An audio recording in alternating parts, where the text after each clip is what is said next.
Welcome back to another great episode here at Table Talk TV. Today, is it a conspiracy? Is it not? We're going to talk about it. The Mormon agenda, the new Mormon tactic. Are the Mormons spoofing? Stay tuned. We're going to talk about it.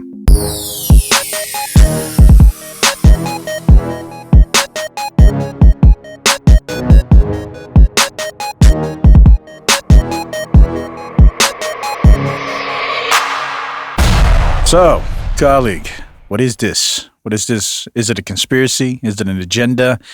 Is it truth? Is it spoof?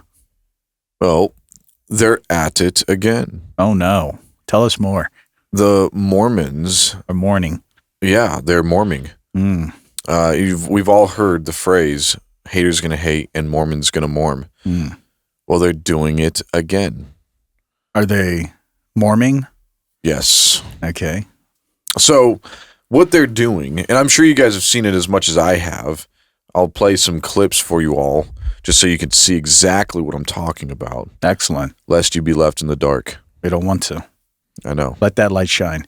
Well, I'm here to help with that. I feel it. This little light of mine is about to explode. Bust out. That's good. Let it ride. So in his private collection, he had a Damascus steel sword with a silver hilt that they chemically analyzed that dated back to 6th century BC. 6th to 9th century BC. So within 300 years, fits the narrative perfectly with the Book of Mormon, showing that first off, steel exists. Second off, it was made into sword form. And third, that precious metals were used as hilts and during that time period as well. Yeah. And so in his private collection, he had a Damascus steel sword. Where is this private collection? I don't really know. I don't even know who he is in this little short clip from these guys, but this is a truth man channel. There's a channel called Ward Radio Worldwide.com. Yeah. So you can look them up and see how legit they are. They are morming right now because they've realized that a lot of religions have history, except for Mormons. So what Mormons are now trying to do, and I've never seen these before, these videos look pretty new. Now what the Mormons seem to be doing is starting their own podcasts and getting all over social media and then paying for advertisements. That way they show up in your feed, and that way they can show, look, we do have history to support Mormonism. So I'll play another clip for you. We've seen different lists, some of them saying there's 200 of them or 300 of them, but as time goes on, any forensic scientist, any investigator, any detective will tell you that frauds only look worse over time. You're saying that the reverse is happening. Yeah, exactly. Of these 200 acronyms in a big way, we're finding more and more and more and more evidence that actually supports the possibility of Lehi's journey as stated in the Book of Mormon and as translated by Joseph Smith. We've seen different... So that's this one. And I'll show you one more just to show you what I'm talking about. He says, as translated by Joseph Smith. Was there a different translation? I don't know. He's like, the Book of Mormon as translated by Joseph Smith. Well, I know that part of it, there's New Testament passages in there that he allegedly corrected. So maybe that's what he's referring to. I was wondering if there's like a Joseph Smith before Joseph Smith. No. But there was a Bring Them Young. That was when they were getting young men. Yeah. Well, here's one more, and then we can talk about it. In order to light the Jaredite barges, the brother of Jared asked the Lord to touch 16 white and clear stones to make them glow. This solution might seem totally random to us, but LDS scholar Hugh Nibley pointed out that the brother of Jared was probably following a pattern he was already familiar with from the story of Noah's Ark. Genesis 6:16 tells Noah to build a window for the ark, but according to ancient Jewish tradition, the Hebrew word translated here as window, sohar, was not a window at all, but rather a precious stone or jewel that gave off light. To build a stone. One rabbi said during the whole time that Noah was in the ark, don't build a window. I want you to build a rock. Yeah, I know, and it doesn't make sense. But this is the Zohar tradition. This is just Kabbalistic mysticism, Jewish mysticism, and it doesn't date back that old, so it's not. The earliest stuff we have for that is 5th century. Well, I was just saying, it sounds like, get me the Philosopher's Stone. Go build a rock. Yeah, I know, and that's apparently what was on the ark. So there was no windows; there was just stones. Well, it wasn't just a window. He said God told him, "Don't build a window. I want you to build a rock. Yeah, I want you to build it." Yeah, and when you touch it, it lights up when it's daytime, and it stops lighting up at nighttime. Of course, it came from Timu. It came from Timu. You had to build it. Yeah, I guess so. Yeah, I mean, you have to build it. Not require the light of the sun by day or the light of the moon by night, but he had a polished gem which he hung up. When it was dim, he knew that it was day, and when it shone, he knew that it was night. This connection is strengthened even further by Ether 6:7, which explicitly compares the Jaredite barges to the Ark of Noah. Back onto the Ark of Noah. So this is their attempt at history right now. This is a different Mormon channel called Keystone LDS. I like it. Keystone. Yeah. He's building stones too. Oh, yeah. The keystone, that's that top stone. Maybe he's a mason stone. Of course. Yeah. But nobody's buying it. Builders of stone. Nobody's buying it. Well, you could buy it on Temu. Anytime a golden plate falls from the heavens, go ahead and put it in your spam file. Is he a Mormon? Let's not base your entire life on a religion that's old enough for my dad to be like, oh yeah, that's not true. So the theory is that Mormons don't actually believe they have any history to back their claims, and they don't expect us to believe that. But what they're doing is feeding all the atheists and agnostics and other religious people this idea that, look, we have history too. So they, anytime anybody criticizes Mormonism, they're going to give them all this history. Well, Joseph Smith, he has this sword that goes back to the, 39th millennia BC, it's like 8 billion years ago, so people are going to get so tired of hearing this history that supports religious groups that they're just going to shut down to anybody. So what you're alluding to is that the conspiracy or the agenda is that the Mormons are, well, I guess first, would this be a proactive attack? Or is this like a legitimate consensus? Like, are they doing this in a way to delegitimize history so then the playing field can be even? Or is this just their attempt to actually legitimize Mormonism, but in their attempt to do it, it just delegitimizes history for religion? No, I don't think they're just trying to legitimize Mormonism through history. I think they know they're going down. They have millions of members leaving, and they're trying to take as many religious groups with them, especially Christianity. So you think this is actually a plotted, premeditated thing? Like they know this is going to delegitimize history in general for religions? Yeah, because if everybody's getting flooded on social media with all this history that supports Mormonism, nobody believes it. Everybody, and you read the comments on these videos. Nobody's buying any of this stuff. So, and I don't think the Mormons are that dumb, at least the leaders that are trying to push this. So, what's going to happen next time someone hears a Christian talking about the history of the Christian Bible or the history of Jesus' resurrection or whatever? Everybody's just going to say, oh, they're going to roll their eyes, they're going to block their ears, and they're going to stomp their feet. And they're going to go to Temu. Yeah, and they're going to charge you. And they're going to buy a bright stone. Yeah. A lit stone.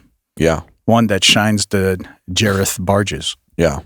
Well, Noah's Ark. One of the Temu workers actually just got stuck in a chair recently. I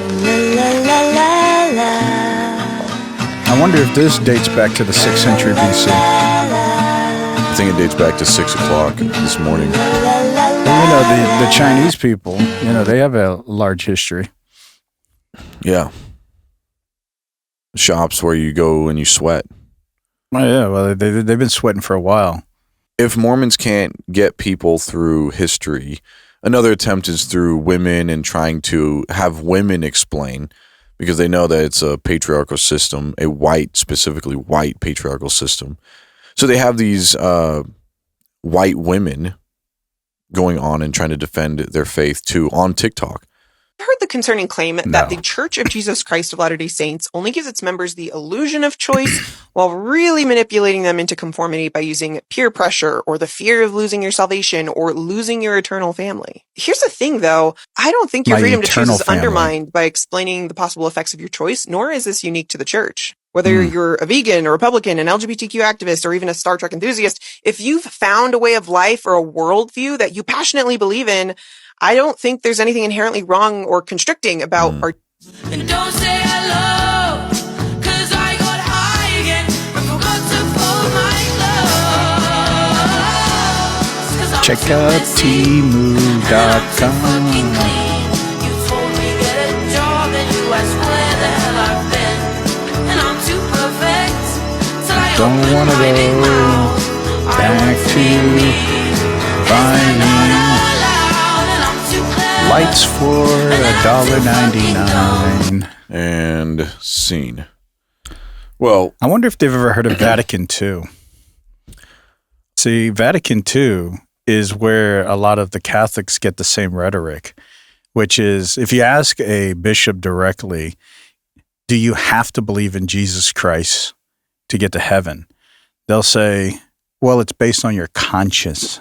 Mm-hmm. And they quote Vatican II because Vatican II says, Jesus, you get the grace of Jesus to be saved. But if you've never heard of Jesus, whatever your consciousness is, like if you follow the Torah or if you are following Islam, whatever your consciousness deems and you follow that to perfection, you're still going to be saved. You're going to be able to get to heaven. It's under the grace of Christ, but you don't necessarily have to put your faith in Christ. It's based upon your consciousness to your faith, but it's through the grace of Christ. It sounds like that's the impediment that woman was making, like Star Trek enthusiast, whatever. Like if your consciousness tells you you're faithful to Star Trek and you're following those laws of the Vulcan or whatever it is, the Vulgate. Yeah, you're gonna be right in. Yeah, well, I feel bad for them. Some operators they can't support the newest version of Vatican II, so they're still operating on Vatican I. They're 1.0. Yeah, that's okay. That's good for them. Eventually we're going to have Vatican III. And when that comes out, I think everybody's going to, you're going to have to get a new model. Well, the Vatican III will probably come out when the second half of the Book of Mormon that's been sealed, it hasn't been released yet. Mm-hmm. Everybody's been waiting. Yeah, whenever that gets released and Vatican 3.0 will probably come out. Probably. And then it's all over. I fear that you may be right. Mm. Yeah, well, you can't fear no one but John Deere. Why is it looking at me? Because you're the man of truth. You are the man of truth. You're the man of the hour. Because we are down to the last hour. You know what they always say. You know, we're in the hour of Nye. It's not midnight yet, though. No, it's the hour of Nye. Oh, shoot. Bill Nye. Oh, wow. Oh, nasty grapes. Yeah. Well, I would love to know what the comment section thinks about all this. Is Mormonism falling, and this is their attempt to bring as many Christian organizations down? Because Mormons don't really have any, they're not close to anybody else except for specifically Protestant Christians. Nobody confuses Mormons with Catholics. Nobody confuses them with Islam or anybody else. But sometimes people do try to confuse Mormonism with Christians. So people hearing, and especially, this may just be a coincidence, but everybody's heard of the Billy Carson and Wes Huss debate that just happened recently. And it was all based on history. And now that this is going everywhere, like everybody's starting to realize, wow, Christianity actually has real history to support it. This is when I started getting all these floods of Mormon TikToks. Now, I used to get floods of Mormon TikToks and Facebook posts and YouTube articles and videos and everything else on my suggestions, but whenever I clicked on it before, it was just the cliche, little sermon quotes from what some Mormon pastor said. But now all of a sudden I'm getting the new floods of this weird TikTok stuff. I mean, not TikTok, podcasters who are bringing history to the Mormon faith. And again, nobody believes it, and they don't care. They don't care that nobody believes it. They're just doing it anyway, which makes me wonder why they're actually doing it. Well, assuming that what your theory is true, that this is a thorough plot to, I guess, belittle religious history to equalize, because you can equalize it in two senses. You can match the standard that's currently there and then create a competitive atmosphere, or you can demonize the standard and belittle it and then bring everybody down. There's only two ways you can pull people up or you can bring people down. If the agenda, what you're saying is to make the playing field low and to bring people down to all this base level criterion, what should people do about it? Yeah. And again, this is their attempt, because if Christianity has history and they can successfully convince the world that they are Christians, then they can just kind of leech off of Christians. It's like, well, we're Christians, so whatever history that Christians have, we also have. And they've been trying that for, well, probably as long as they've been alive. That's what I was asking. What do you think people should do about it if that is true? There's nothing you can do about it. The only thing you can do is respect it. Honor. Your words. The words of our Lord. So an article produced by Jonathan Sharp. No, Sharp. This guy is Sharp. On ABC News, he has, this was last year, December last year, about the same exact time actually. He says, Salt Lake City, since Utah became a state in the 1800s, most of its residents have been members of the Church of Jesus Christ of Latter-day Saints. But according to a new study, Utah isn't majority Mormon anymore. A paper published this month in a Journal of Religion and Demography estimates that the percentage of Utahns who identify as members of the LDS Church, otherwise known as Mormons, is about 42%. So they're shrinking, even in Utah. The place that they were actually growing in and trying to take the place over, now they're shrinking. And I think this is largely because of the internet, the same thing that Islam is facing, because Islam is the Old Testament. Islam is to the Old Testament as Mormonism is to the New Testament. Islam also has a prophet who came and said that the Old Testament, the Jewish Old Testament, has been changed.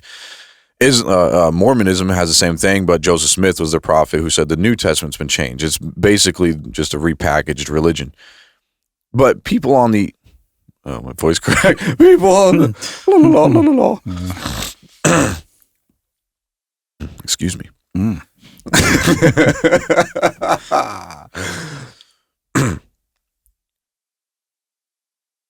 The internet is the problem. Well, don't you think this is just like an eclectic issue, though? Religion in general is, and I would say religion is also encompassing science. Anything that somebody believes in on an authoritative factor more than just a personal, you can say inductive or deductive research, which a lot of people don't. They just take an authoritative factor and then they practice that, regurgitate that. So it could include science as well. But religion in general is facing these kinds of issues just because of the internet. Well, religions that are very thin, because some religions are thicker than others. So if you pull some religions, you start pulling a thread and the whole thing just unravels very quickly. Other religions, you can keep pulling a thread and it doesn't just unravel as quickly. But I see that Christianity is having the same issue. They're having a fallout, just like science. A lot of science is having fallouts. Politics in general seems to be the only thing that's on the on-rise. Only thing that people seem to actually care about nowadays is really politics. Well, it's the religion that's growing. For now.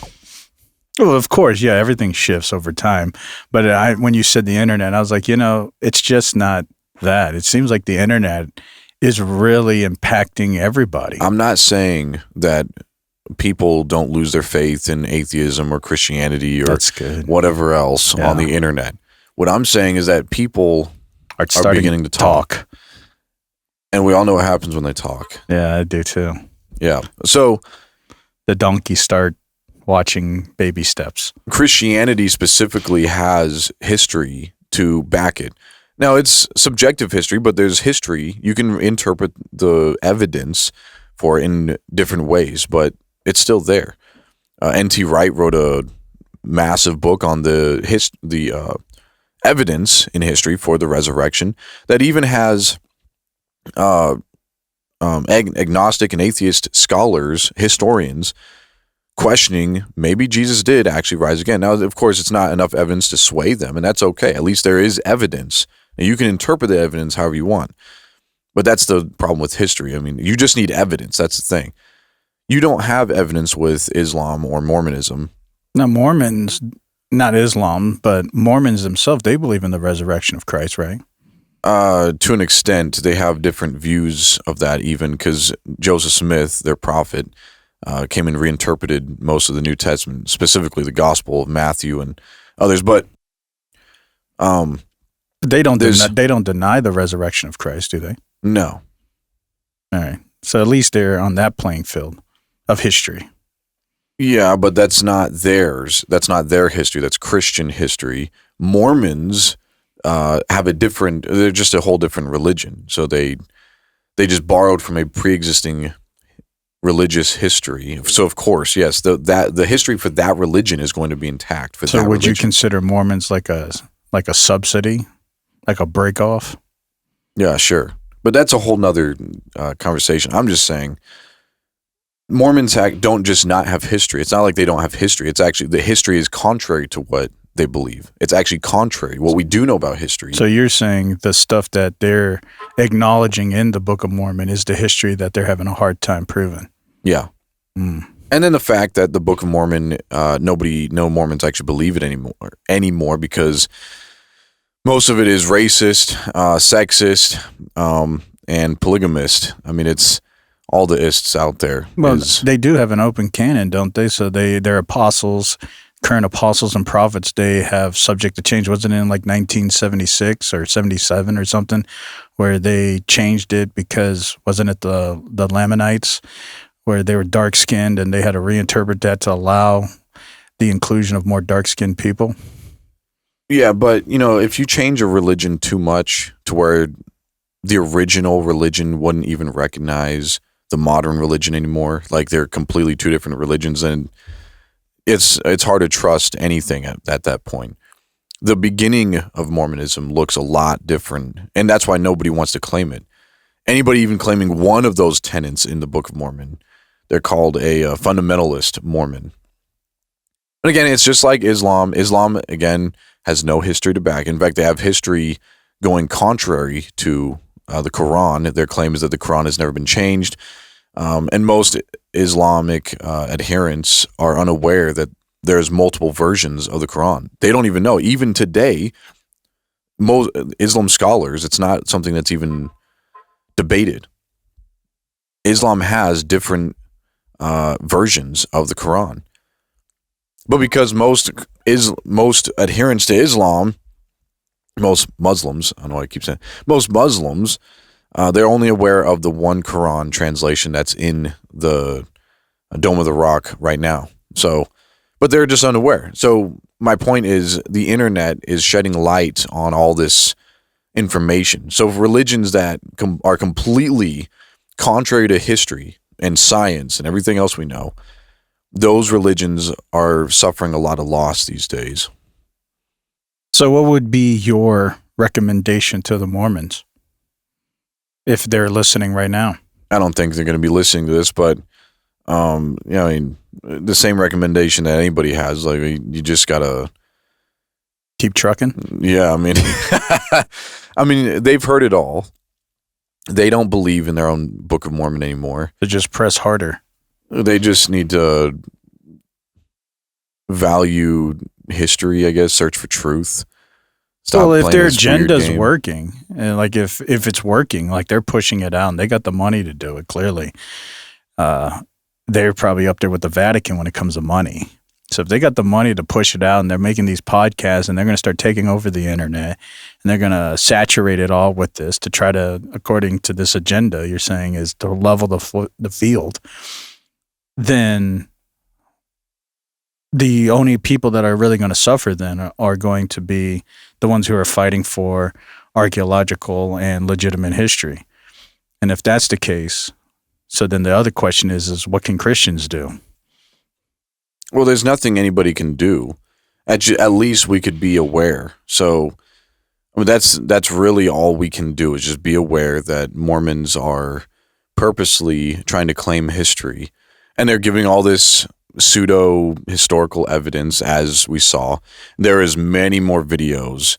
We don't have time to play them all today. Maybe I'll play a couple more, but that Keystone, the Ward Radio, there's a few others. They're really fighting hard to prove that Mormonism has history behind it. And again, if you look at the comments are brutal. Nobody's buying it. And I can't believe that these podcasters aren't ever reading the comments. In fact, just a few years ago, I was told by some Mormon friends I had that they weren't allowed to go on the internet.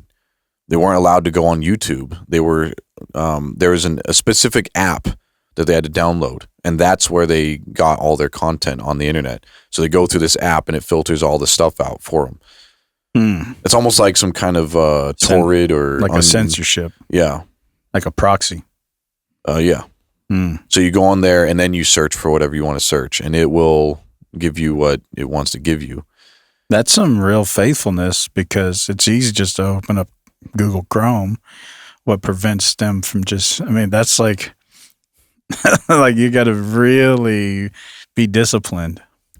Yeah, well, for Christians, I would imagine it's kind of like, watching those unsightly videos.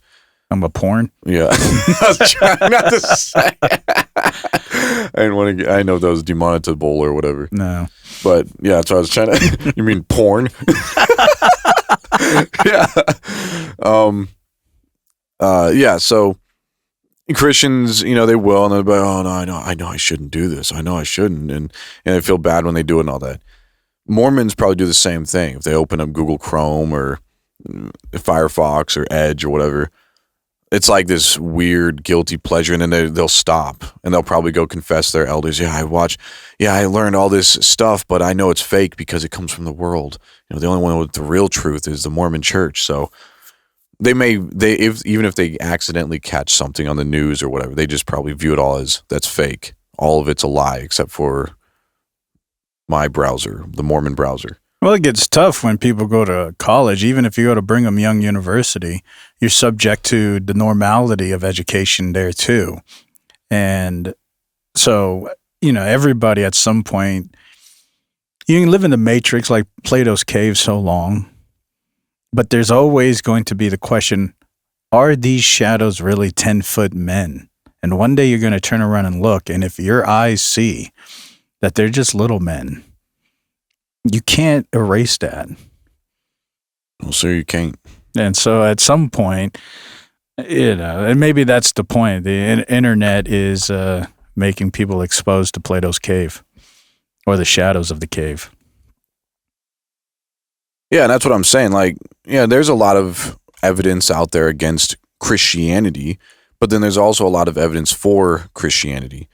So at least Christianity has evidence for it.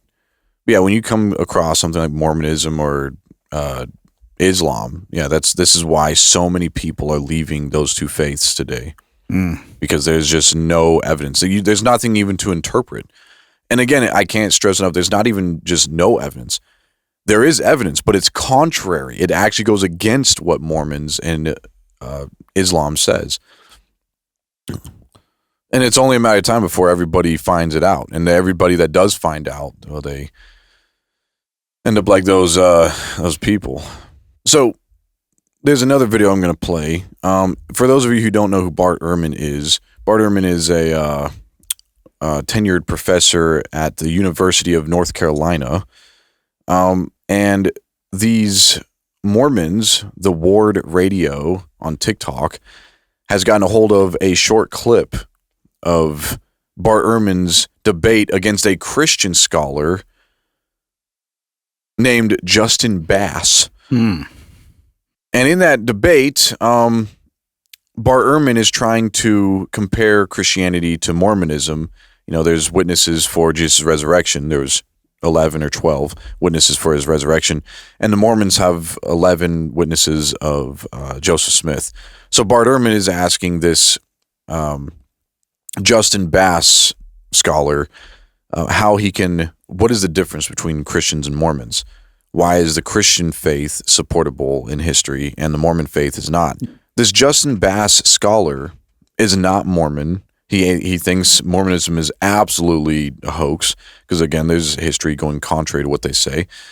But you guys can see what this Mormon channel does with this little clip. 11 eyewitnesses, and they to the golden plates. Yes. Yeah. So we're going to compare golden plates to the resurrection of Jesus? No, I'm just saying if you're a historian. Yeah. And what you're doing is you're saying we're going to trust eyewitnesses. Okay, I'm fine with them seeing golden plates, but what does that tell us? 4 of them say they saw Moroni give them to him. 4 saw him. Who actually signed affidavits. Half of them left the faith. They left. No, they didn't. They left Joseph Smith. Well, they abandoned Joseph Smith. Yeah. But when they abandoned Joseph Smith, they continued to say that they saw Moroni. Oh, dude! R.T. Airmont, I got a lot of respect for him here. There are 11 eyewitnesses, and they to the golden plates. Yes. So that was it. They are talking about the plates in Nephi. Yeah. Yeah. So that was it. These guys think that this means something because of correlation. Yeah. So it almost looks like, just scrolling, you see this on Facebook or YouTube or TikTok, this little clip, and you think, oh, Bart Ehrman is debating a Mormon scholar. Now, of course, everybody knows that's not what's happening, but because there are no real Mormon scholars in their faith. I mean, there was actually one Mormon who debated James White. I think it was a 2.5-hour debate, and it was revealed real quick that Mormons actually, they don't study Greek and Hebrew. What they do is they have to learn it from Christian universities because apparently the Brigham Young University doesn't actually teach a lot of history there, and for good reason. But you can tell by the person's phrase, the scholar's phrase, the Christian scholar, he's not Mormon because he says, I'm okay with them having witnesses for the plates, which is inferring a different entity, not himself. So clearly he's not a Mormon because he's saying, I'm okay, fine, they have witnesses. Yeah. Well, then they turn around and they make this video. This is my issue with these people that say Christian apologetics and research ministry. Okay, look. If you want to put the word research in there, I don't have a problem. Maybe finish the sentences you're reading.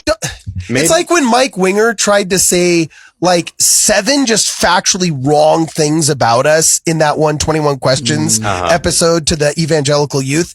And he's like, well, like experts like me on Mormonism. And it's like, what? Yes. Yes. Maybe their apologetics should be focused on apologizing for the lack of quality in their research. But this is my issue. All right. So this is them criticizing Christian apologetic research, Carm. Sugar looks like he's in a rap studio. All right. So I'm just going to show the comment section over here just to show you guys, nobody's buying any of this stuff that the Mormons are saying. This guy says, Mormon apologists criticizing Christian apologists is my new favorite type of comedy. And then it says LDS scholars research from Gid the Happy Goat. Somebody else said, is this codified? Ryan Simid said teapot meat kettle. James Brewster says farms. Wonder what the R stands for. Farms? Yeah, I think that's an acronym. I thought the thing said CARM. Was it CARMS? Charms? It was CARM, but this says farms. This must be some Mormon acronym. I don't know. I guess people can tell us in the comments section. My point is, so Mormons are, they're trying to get in with the younger crowd by making podcasts and even bringing up history. And then even, I guess they'll claim Christian scholars while stabbing them in the back and saying this is just sad. There's no research going into this Christian apologetic research ministry. But then, yeah, they're going to claim the Christian apologists whenever the Christian apologists are debating atheists. Well, everybody's going to grab for their little bit of sugar. I mean, the Christian apologist was clearly affirming the idea, and I guess the context of the conversation is probably more relevant, but the context would be, I guess if you're having a logistical debate or a logical debate, then the context would be, okay, let's not argue about this, Mr. White. It's like, okay, so there's witnesses. We don't want to play semantics, right? We have witnesses, you have witnesses, atheists have witnesses about historical archaeology. Everybody has witnesses. Fine. Let's just all play this equal playing field. People have witnesses. That's probably the context. We don't want to argue about the semantics of witnesses. Everybody has witnesses to things. Now let's go into more of the details about what these witnesses are. It's probably what the Christian apologist was trying to do, because Ehrman was trying to, let's use the word codify, the individuals, or to sink the individuals of, you're just like Mormons. You Christians and you Mormons are all the same people. And Bart Ehrman's like, I'm not. But, the Christian apologists could have said the same thing. Well, you guys have witnesses for your history. And I think the agenda would be, who cares? Like the Christian apologists would be like, who cares? We all have witnesses. Let's get back into the details of these witnesses. So that's probably the context. But of course, if the Mormons hear a Christian apologist say something, yeah, I don't have a problem with them having witnesses to the plates of Nephi. That would be a Mormon's freebie of saying, well, see, the Christians affirm. The Christians affirm that we have witnesses to the plates of Nephi. That's probably their attempt of saying, even the Christians know that we have witnesses to the plates of Nephi. That's probably why they clipped that. Yeah, I know. Yeah. It's like, why don't you just get your own Mormon historian scholars? Well, that's probably because they couldn't get a seat with Mr. Ehrman. Probably not. And Bart Ehrman doesn't debate those kind of people. Well, yeah, I mean, he barely debates Christian scholars, so that itself is a tough seat to get anyway. Well, here's another good video. I'm going to give a brief history of anti-Mormon sort of where the momentum has been. In the 90s, it was all about like the evangelicals, right? Oh, yeah. It was evangelical was where the momentum was in anti-Mormonism. Then in the 2000s, it shifted and it moved into sort of this, did you know this about church history? And there was sort of this rush of like the online atheist being like, let me tell you your church history. There's the new Let me show you how smart I think I am while I'm really just coping with my unattractive disposition, both in body, mind, and spirit. And then it shifts though. It shifts from kind of historical issues and being kind of the driving force to then kind of John DeLynne's heyday. And this is sort of the 2010s. Focus becomes sort of not, is the church not true? It's that the church is bad, right? It's sort of the church needs to be more progressive on all these issues. Bad. So I'm going to give a brief. All right, so that was the end of it just circled around. But so that's a lot to take in. So I wish we could play the whole video clips because these guys are on YouTube also. This is pretty good for what we're trying to do. I guess maybe we're guilty of doing what they're doing, chopping people out of context. But well, if they are putting this on their own TikTok, nobody's taking anything out of context. This is what they want to publicize on social media. These are the clips that they want people to see of them. That's true. We didn't cut these. These are cut and started at the points that they wanted. So this is on their their channel, TikTok, right? Yeah. Okay. Well, then it's clearly that's the context they want. Yeah, it's true. Well, anyway. It's funny that, he talks about the history of anti-Mormonism. So it'd be funny if that became a thing, kind of like anti-Semitism. They're going to start claiming anti-Mormonism. It's like, oh, you're one of those anti-Mormons, huh? It's like, yeah, no. I just don't agree with it. But then that's when they're going to start saying, oh, you're just a hater. Yeah, but you can't play the anti-game. Well, I mean, I guess you can play. Maybe that first woman you were playing, talking about you could be Star Trek enthusiast or whatever, and she's an LGBT activist or whatever. Maybe the idea is, because if you play the anti-game is the inclusive game. So if you say anti-Mormon, you're opening the floodgates. Because now, once you do that, oh, there's anti-Mormons, huh? Well, then there's anti-Catholics, anti-Protestants, Antichrist, anti-Anabaptists, Biotics. anti-robotics, antibiotics, whatever. See, that's what I'm saying. Everybody. Anti-Semites. Yeah, anti-Semites. You can be anti-matter. The whole point is once you say anti, you're opening the floodgates for everybody to claim it. And then once everybody claims it, there is no such thing as an anti. Well, they've already you just go back to reverting to the beginning thing, which is, we're having a debate. That's true, but right now we're in the process still. Not everybody's claiming anti right now. It's still up for grabs. But yeah, eventually that's where it's all going to go. But this is what people have been doing already. Ever since 1948, people have been claiming anti-Semites. Ever since, I guess these guys show up now, people are going to start claiming anti-Mormon. Well, they are. I don't think anybody else. The issue, I guess that would be my warning. Don't play the anti-game. Continue what we've been doing for centuries, for millennia, which is have debates. I don't agree. You don't agree. You claim your position. I don't want an anti-position. I just want to say this is my position. You have your position, and now let's talk about it. I don't want to deal because it's another semantical rhetoric. It's a tactic of rhetoric. It's like if you're claiming anti-position, you're making me go into the negative. Like if you're making a claim, the burden of proof is on the claimer. But if you're claiming anti-position, now you're making me having to defend the negative claim when I don't have to.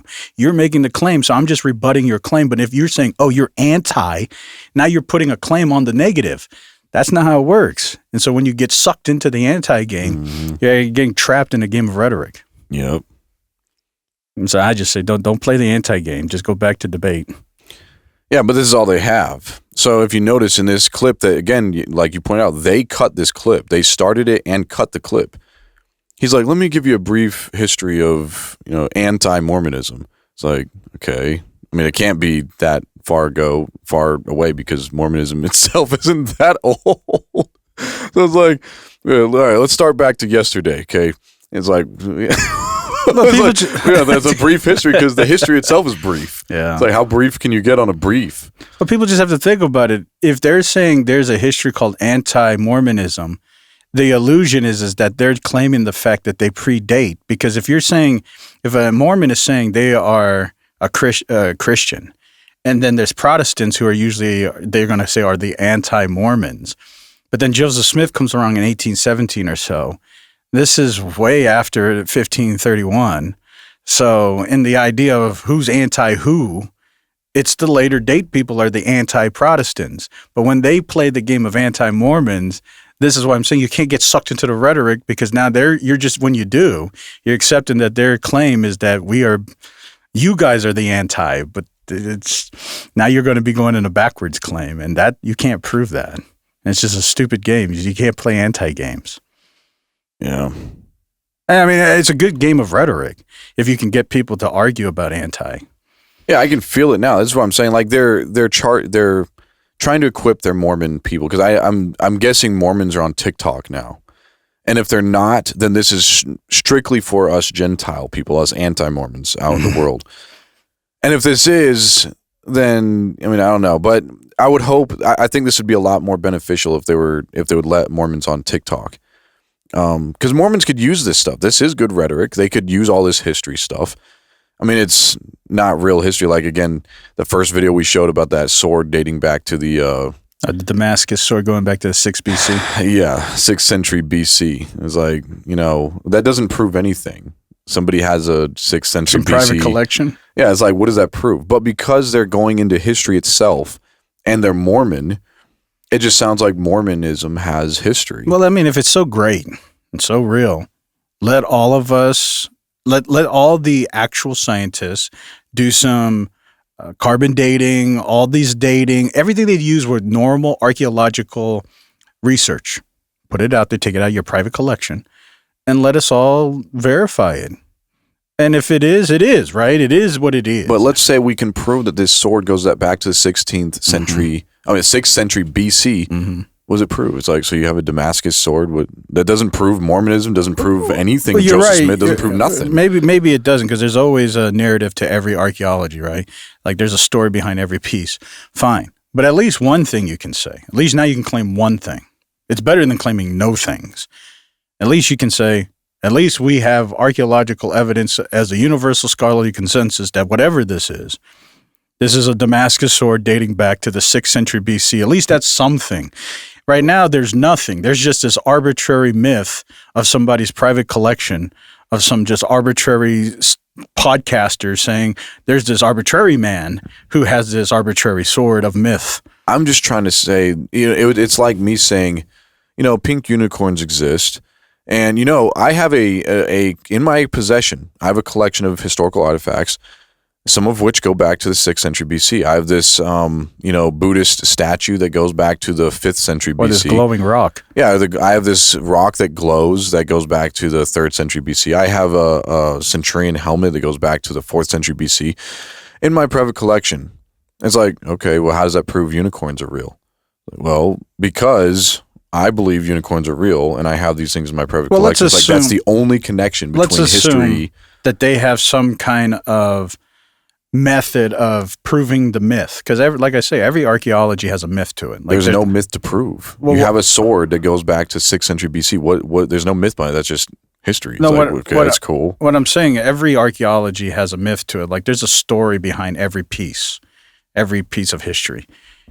Let's just assume, for the benefit of the doubt, that they can prove this narrative to this piece of history, right? Let's assume they can prove who owned it and this, and this, just for the sake of argument. I would say that's great. But that itself, nobody cares, because we still don't even know if this thing exists. Like you could create the most accurate, like I can prove that this guy owned it, this. All right, that's great. Where's the thing? It's like the plates of Nephi. It's like, so I could prove that this happened, there's these witnesses, this, and this, but where's the plates? It's the same thing. It's like, great, you can prove all this stuff. You got witnesses, this.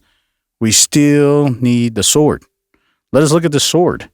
Look at the plates. Let's look at something. And when we find the sword, it's like, that's cool. So it goes back to 6th century BC. And we still don't believe Mormonism because it doesn't prove anything. That's true. That's a whole nother thing, is now proving the historical lineage. But before we can even take consideration of anything, we need to see, is this thing even real? Yeah, at first I thought maybe they're trying to prove that there was metal in the American lands, because that's one thing historians are in common consensus, is that iron and metal did not exist on the American soil until recently, much more recently, definitely not 6th century BC. But the problem with that claim, and if that's what they're trying to say, which I imagine it is, you'd find a lot of those swords, because those kind of swords, if one existed, then you're going to have many, especially with the large, massive battles described in the book of Nephi between the Nephites and the Lamanites. Like these massive armies, the white-skinned and the dark-skinned. Where's all the swords? Where's all the shields? Where's the axes? Where is all this metal? If you just have one sword, then yeah, there's something wrong. And again, yeah, if you're going to be faithful to history as a historian, which is why you're not going to find any real Mormon historians, PhD people anyway, of course. There's probably people that come out of Brigham Young University, but real historians coming from like Harvard or Yale aren't Mormons. Or North Carolina. Yeah, and sometimes what they'll do, like I've heard that the creator of the first submarine was a Mormon, but of course he didn't. There's no way to apply that faith to creating a submarine, so it's easy to categorize that. But as a historian, that's all your faith is it has to be founded in history. So it'd be a lot harder for a historian to ground his faith in something that claims history. You'd have to really try hard to categorize, like, yeah, I know that everything's contrary, but I'm just going to have to believe on faith. It's actually blind faith. It's not just that there's no evidence. There's actually contrary evidence. So you need faith that the evidence that we have now is false. The all of history is false, except for the Mormon book. You need faith for that. Then on top of that, you need faith that Mormon, Joseph Smith, the one who's telling you it's all fake, is true. Then you need faith that God is real. Well, you can get rid of you can get rid of faith, and then you can put your faith in consensus. And I'm not a big fan. There's an issue with consensus, but at least for our time and day and era of data, consensus is pretty much all we have. But that itself is its own logical and rhetorical issue. But so you have peer review.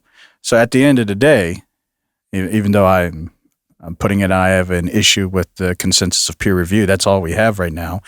in the sense of trying to assimilate something that maybe everybody can have a majorative of an agreement. So bring it out to have peer review.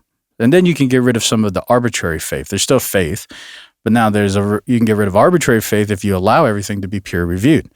You allow these items, like if a Christian brought some archaeological evidence, they said, oh, we found this tomb of Christ or something, but they never allowed nobody to see it, never allowed nobody to examine it, never allowed nobody to do nothing. It's just in some private collection in somebody's backyard somewhere, and they're not letting nobody go there. It's the same thing. It's like at least open it up to peer review, allow people to, and then you can get rid of some of these arbitrary faiths. And that's my thing is it's like there's always going to be who knows of what is true or not. That's the argument to have, but at least you open it up so that there can be a discussion about can there even be legitimacy here outside of an echo chamber? Yeah, well, that's what Billy Carson unfortunately found out. And he had more knowledge than Mormons do. At least he had some historical ideas. But yeah, they were false too. But you know, he did try, and he's been on all kinds of talk shows and everything, and he went around the world saying that the Bible's been changed, and you know, Jesus is actually Zeus, and you know, people saying Jesus in the ancient world was actually saying Hail Zeus, which is absolutely a farce. And the guy was claiming he knew, you know, archaeology. He was claiming he knew the ancient languages. He knew Sumerian and all this stuff until he got faced with a real scholar, a real historical scholar. And now all of a sudden, well, that's what would happen. Like what you're saying with peer review, that's what would happen. If you submit a paper to other scholars, they're going to criticize it. The fact that Billy Carson, so too, because they had their own backing. But if you have, it's one thing to have a paper, right? But if you got actual like archaeological evidence, well, that's a whole nother thing. It's like we're not just arguing about logic now. Now you're gonna have to deal with this thing. And archaeologists are a little different than historians. They're a little bit more semantical. They're like, we don't care about your history either. We want to know about this thing. So if you got the thing, you even got a little bit more ammo. So just bring out the thing. Yeah, but Carson couldn't do that. He's quoting books that were modern, like Gospel of Thomas, or was it the Acts of, I can't remember which one he kept laying claim on. And then the Wife of Jesus, this modern book pulling together, is like a Dan Brown book, which is a known Dan Brown style book. Like no scholars consider this legitimate. Yeah, if Dan Brown would have submitted his book to scholarly consensus or scholarly critique, then. But yeah, you can tell, again, the kind of guy that Billy Carson was that he just walked out with 30 minutes still left on the discussion. Well, you know why? He made an excuse. It's because he has forbidden knowledge. That's his show. This is his channel's forbidden, not forbidden books, shout out, but forbidden knowledge. I mean, forgotten books. Yeah, forgotten books. Yeah, it's forgotten knowledge. Yeah. That's cool. That's a fun words. But it's forbidden knowledge. And he might have started feeling like these people are not ready for my forbidden knowledge. Yeah. No, we weren't. Yeah. Neither was the scholars. So I'm still not ready. Yeah, well, truth isn't even ready for it. So you can only try to convince truth itself for so long until eventually truth reigns supreme. Truth is knocking at the door. Yep. Nobody now. Yeah, it left. It's gone. Pow. Yeah. Well, yeah, it's the same thing. You know, this is why these eventually, you know, this is like those Gen Z and Gen Alpha rappers who are talking about lighting up neighborhoods like a cigarette. Eventually they're going to get checked, and this is when they're going to end up like Billy Carson. So these Mormons, and I don't think it matters, these Mormons are going to keep doing this. They're going to keep on. I think they're going to make more TikToks, more YouTube channels, and they're going to keep pushing out more. Look, we have history. Look at this history. And they're going to keep on doing it. And yeah, they're going to get fact checked by real historians, secular and Christian. They're going to lose. They're going to be smeared, but it doesn't matter because the agenda is complete. The agenda is still moving forward. The greater agenda, the overarching agenda is to say all religions claim history. That's what, but can you really believe it? Can you really not? So it's just shedding doubt on everybody who claims history, every religion who claims history. So the next time a Christian tries to say, you know, atheist, Christians have history. They're just going to instantly, the atheist or agnostic, is say, I don't want to hear about your history. You sound like the Mormons. They're not going to listen anymore. But the next layer we'll go to, which might actually be better, is as history starts to become normalized, then what's going to be left is, well, the only way we can validate history now is give me your archaeology. Give me the thing. And at least with a lot of historical documents, it doesn't matter if it's Christian or Roman or anything, at least you have some documents of copies of something to collaborate the stories of history. At least there's still archaeological evidence. If you're going to talk about your rhetoric, at some point they're just going to say, well, give me the archaeological evidence. And if not, you're just going to cast it up as myth. Yeah, the archaeological evidence is nothing without the manuscript. Because you can find a sword, but you have no clue whose it is, what it is. You can find a grave site, an ancient grave site with bones, but you have no clue whose they are or what they are without some kind of written manuscript evidence that dates to around the same time period or maybe a little after or before or whatever. Yeah, archaeology and the manuscript evidence have to work because you can't just have the manuscripts either. You have to have the archaeology to back that the manuscripts aren't just making up stories too. Well, it starts somewhere. And that's all I'm saying. It's like if you keep everything, and it's going to feel like the Vatican. You keep everything inside your basement. Like they were talking about the Vatican was talking about giving this live camera into Lucifer's tomb. And it's like, it's fine. You're going to finally open up the tombs down there. But we don't know nothing. We don't know what you got down there. But you want us to believe you have all this really privy things. But nobody knows, and that's why nobody cares. What's that Vatican, that secret time machine viewing thing the Vatican's have, like Vatican Visio or something, where they actually can view the ancient. I remember you talking about, but I don't remember what it's called. I've been seeing a lot of those too. Mm-hmm. These videos of Jesus walking around, and it looks really old. And this is supposed to be real footage of Jesus actually walking around. And that's all I'm trying to say is like you can have the Mormons can have all this stuff, and maybe it's true, maybe it's not. Whatever. Archaeology speaks for itself, history speaks for itself. Let it speak, right? Let the people examine it. But if you're going to act like the Vatican and hide everything in a tomb and say we are the ones privy to it, and you're not going to allow, just like the Vatican, they're not going to allow peer review on all this apparently miles of archaeological evidence they say they have, then nobody cares. Nobody cares, and they're just going to say it's all just medieval jive. And it's the same thing. At some point, I think that's where it's going to end up. It's like, yeah, maybe the agenda might work. Maybe they'll minimize just the rhetoric of history. But at some point, people who can manifest archaeological something, and then we can at least test the narratives, they may have more of a footstool. But yeah, if you're just going to play catch me by my toe, I have a secret castle in Epstein's Island or something, that's not going to work. Well, nowadays, more than ever, as we've been kind of saying, everybody is valuing source material. They're valuing scholarship more than ever because there's so much information and people don't know who to believe anymore. So if you can provide source material or scholarship, at least quote a scholar or two, yeah, you got nothing. But now that everybody's doing that, now there's scholars for just about everything. So now, yeah, just saying anything isn't going to get you anywhere. But now just even using scholars and source material is still, it'll get you somewhere, but not as far.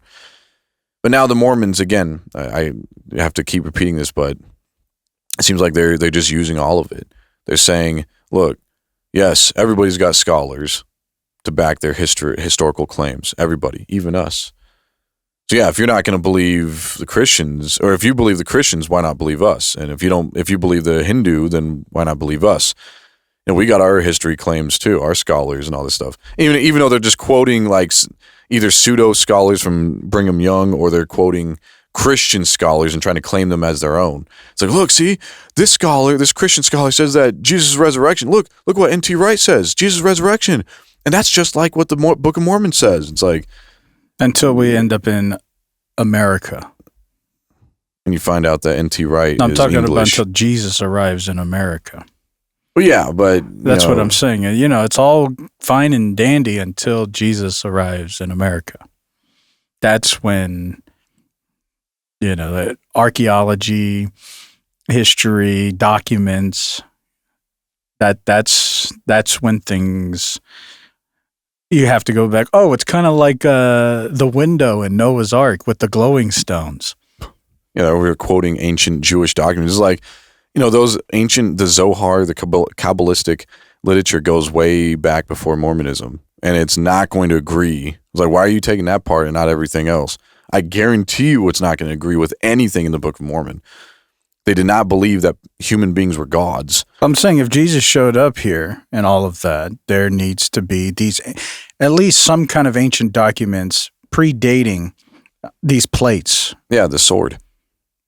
The sword that they found that goes back to 9 billion years ago. Well, then there needs to be some, you know, like I say, every piece of archaeology has a myth to it, so there needs to be manuscripts stored. At least if you could show that in this area of North America, there were tribes here who talked about this sword or something, or there was a battle that justified this sword, and then historians can justify that this probably happened somewhere between the 7th to 5th century BC, then there might be some narrative towards collaborating this story. Yeah, when Jesus came to the American lands, he brought the sword in his mouth. Remember, he said he was bringing a sword? And on his thigh. He did it.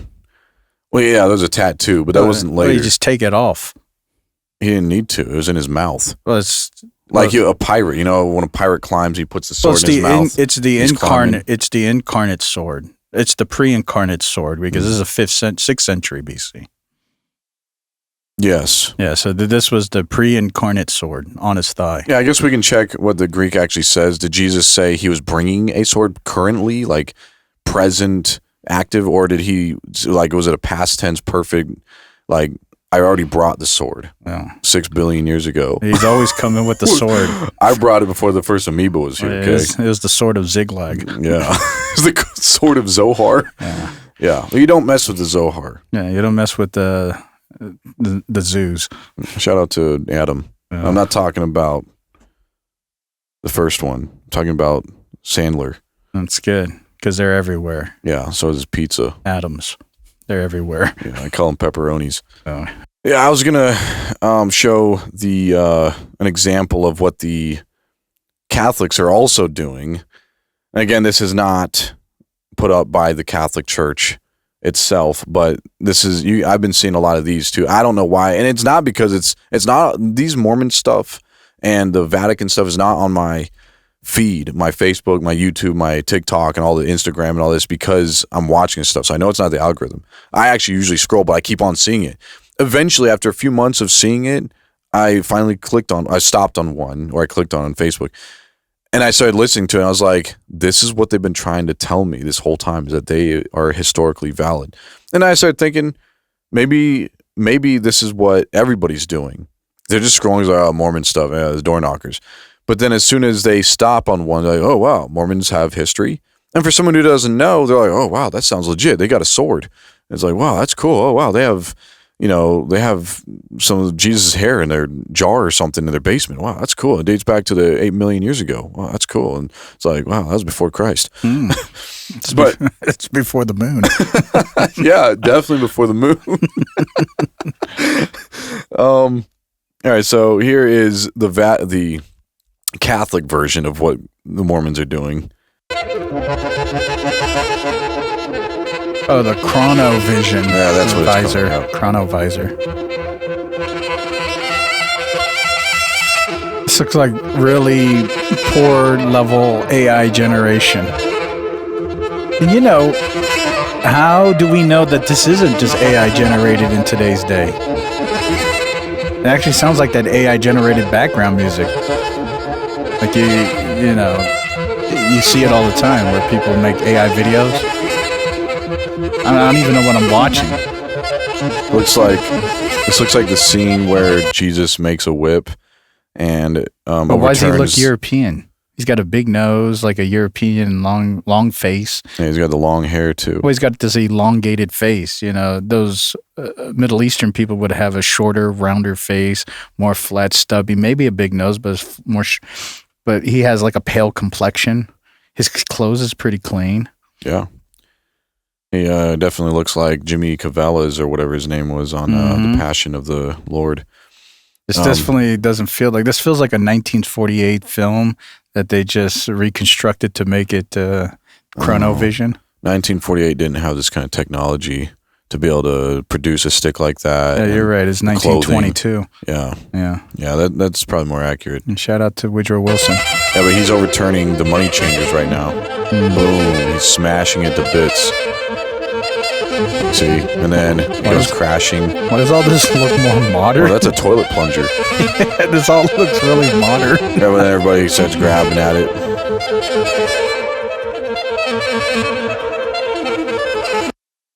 Who believes this? I guess maybe that I guy. do. Well, he's native. Yeah.